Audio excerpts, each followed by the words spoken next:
In sacred scripture, the first reference to Bethlehem, which at the time was also called by the name of Ephrath, meaning fertile, is found in the book of Genesis, in the story of the death and burial of Rachel, the second wife of the patriarch Jacob.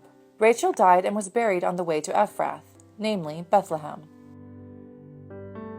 When the land of the chosen people was distributed among the tribes, Bethlehem was assigned to Judah, and thus became the birthplace of David, the shepherd boy, who was the youngest child of a large family.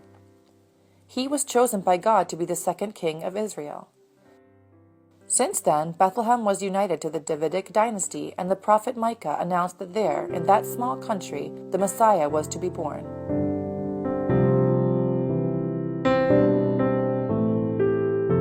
But you, Bethlehem Ephrathah, you are little among the thousands of Judah, but out from you will come the ruler of Israel. At the beginning of the 1st century, Bethlehem was a village of no more than 1,000 inhabitants. It was formed by a small group of houses dotted on the slope of a hill. The inhabitants lived on farming and cattle breeding. They had fields of wheat and barley throughout the vast plains that spread out at the foot of the hill. It is perhaps for this reason that the town took the name of Bethlehem, which in Hebrew means house of bread. Furthermore, herds of sheep grazed in the fields near the desert.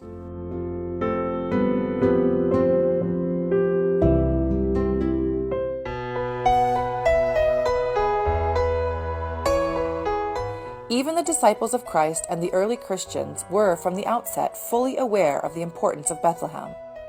Towards the middle of the 2nd century, St. Justin, a native of Palestine, followed in the footsteps of the villagers there who handed down the memory from father to son at the grotto where Jesus was born. Based on this tradition, the Emperor Constantine ordered the construction of a great basilica over the grotto, which was consecrated on May 31, 339. There is not much left of the original basilica. It was mostly destroyed during a revolt by the Samaritans in 529. When peace was restored, Bethlehem was fortified.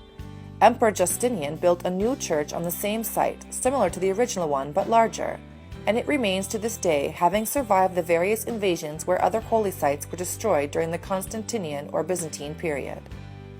In 1347, custody of both the basilica and the grotto was granted to the Franciscans. Today they are still present in this place, even though the Greek Orthodox, Syriac, and Armenian have rites in the holy place.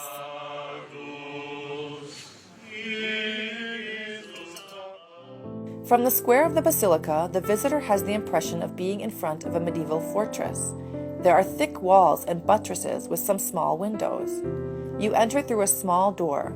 It is so small that people must enter one at a time and with difficulty. You have to lower your head to get in.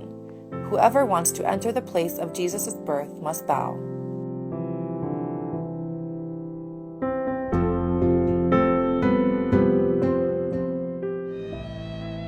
The basilica, in a Latin cross plan with 5 aisles, is 54 meters long. The 4 rows of pink columns give it a harmonious appearance. In some places you can admire the mosaics that adorn the floor of the original Constantine church. There are preserved fragments of mosaics dating back to the Crusader period on the walls. Prince of Peace, at the center of this great church we find the Grotto of the Nativity, under the presbytery.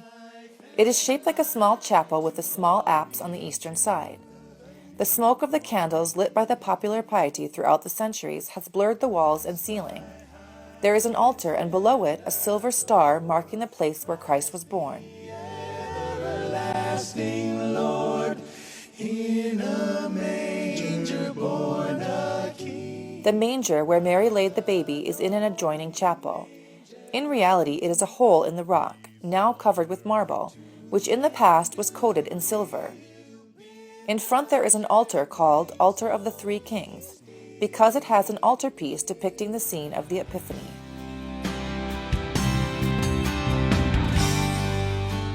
The voices of your watchmen, now they raise their voices, shouting for joy together.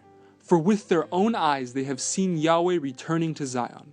Break into shouts together, shouts of joy, you ruins of Jerusalem, for Yahweh has consoled his people. He has redeemed Jerusalem.